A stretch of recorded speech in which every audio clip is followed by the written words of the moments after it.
Shalom Ubracha, nous commençons le 7e Perek, Perek Meroubé, première Mishnah du 7e Perek. Dans Parashat Mishpatim, dans la Torah, il est marqué que celui qui a volé et qu'on a retrouvé l'objet chez lui, donc deux témoins ont dit nous avons vu l'objet volé chez lui, il devra, nous dit la Torah, payer 2 fois le prix de l'objet, c'est-à-dire il rendra l'objet, mais aussi il devra payer encore une fois le prix de cet objet à son propriétaire. C'est ce qu'on appelle le tashloumé kefel. Il payera kefel le double. Dans le cas où un homme vole une bête et qu'on retrouve cette bête chez lui, il payera kefel.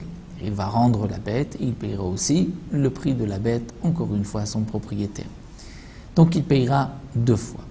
Mais s'il vend cette bête ou s'il l'égorge, la Torah nous dit qu'il devra payer 4 ou 5 fois.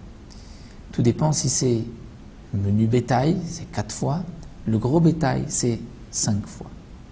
Et donc là, nous allons voir dans ce Pérek les détails de cette halakha, dans quel cas on payera 4 et 5 fois et dans quel cas on ne payera pas. Tout d'abord, la Mishnah nous dit Merouba. Merouba, c'est-à-dire sont plus nombreux. Midat Tashloumé Kefel, c'est-à-dire les dinim, les lois reliées au Kefel, c'est-à-dire qu'il y a plus de cas où on payera le Kefel, c'est-à-dire 2 fois le prix de l'objet volé ou de la bête. Mais Midat Tashloumé Arba Vechamisha, par rapport à ce din de payer 4 ou 5 fois. Pourquoi? Chez Midat Tashloumé Kefel, puisque le din de payer le Kefel, de payer 2 fois l'objet volé, no Eged Ben Bedavar Sheshbo Ruachaim s'applique. Aussi bien si on a volé quelque chose chez Yeshbo Ruachaim qui a de la vie, c'est-à-dire une bête vivante, ou Ben Bedavar Shenbo Ruachaim, même si on a volé quelque chose qui n'est pas vivant. On a volé une chaise, on devra payer 2 fois le prix de la chaise. On a volé une vache, on payera 2 fois le prix de la vache. Alors que Midat Tashloumé Arba Vechamisha, c'est-à-dire dans quel cas on payera 4 ou 5 fois, et non était la Beshor Vesebilvat, c'est uniquement si on a volé un taureau ou un agneau. C'est-à-dire si on a volé une bête vivante, c'est uniquement dans ce cas-là qu'on payera 4 ou 5 fois.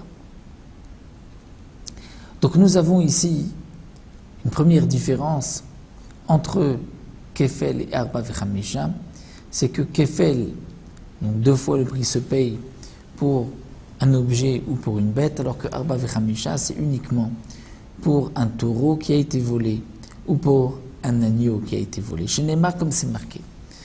Ki ignov ish shor osé. La Torah nous dit celui qui a volé un taureau, une vache, osé ou un agneau, utvacho mecharo, et il l'a égorgé ou il l'a vendu, il payera 5 fois le prix du taureau ou 4 fois le prix de l'agneau. Pourquoi pour l'agneau c'est 4 fois? Les Rachamim nous expliquent, étant donné que lorsqu'un homme vole le menu bétail, il doit aussi le porter sur ses épaules. Alors qu'un taureau, il va le tirer. Un agneau se laisse moins vite emporter, donc il devra le porter puisqu'il s'est, entre guillemets, fatigué au moment où il l'a volé.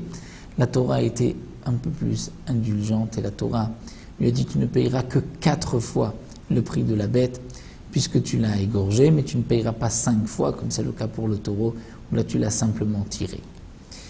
La Mishnah poursuit avec une autre halakha. Celui qui vole achar haganav après un voleur, c'est-à-dire un premier a volé, il y a un deuxième vol du voleur, et on retrouve l'objet chez le deuxième voleur, il ne payera pas le kefel, il ne payera pas 2 fois. De même, celui qui, un premier a volé, un deuxième a volé la bête et l'a égorgée ou l'a vendue, il ne payera pas, lui, 4 ou 5 fois, étant donné que ce n'est pas lui qui a volé la bête. Donc c'est uniquement celui qui a volé et qui a ensuite égorgé ou vendu la bête qui payera 4 ou 5 fois, comme nous l'avons vu. Voici donc pour la première Mishnah.